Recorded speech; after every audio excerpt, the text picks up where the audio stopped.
Angelino, dobbiamo fare il sponsor. Un sponsor.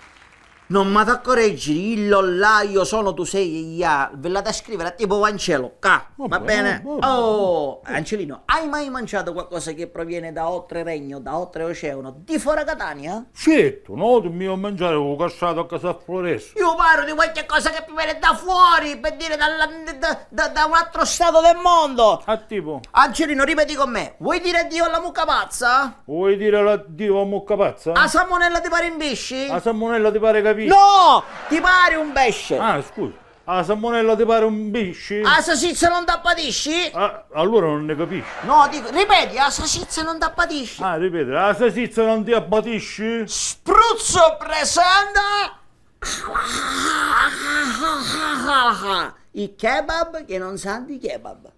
Che sa? Oh? No, ora vedremo i kebab che non sa di kebab. Vedi, spruzzo questo qua. Per farlo vedere a tutti, è un trame kebab. C'è un mezzino misto con kebab perché spruzzo inventa la tua merenda. Con la T, perché deve fare rima. Hai capito?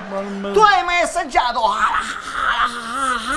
Non ci tengo a questo tanto. Lo devi assaggiare. Appena lo assaggi, non ti scogli più dalla tavola. Prego, lo assaggia. assaggiare io. Cioè, qua, l'assaggiare io Ma non. perché? I sponsor non li paga. Vai, assaggia dal lato di spruzzo. Vabbè, Vai, lo assaggio. apriti. Un bel mossicone e amo e il tuo buco nello stomaco non c'è più. Sai che c'è, no? Sta ridendo? E allora che fu? Mi mangiai la gatta. Io com'era? Come sapevo? Ma mi girotta mi giù. Spruzzo presenta da non somministrare ai bambini sotto 12 anni e non lasciarglielo mai a posto per la merendina.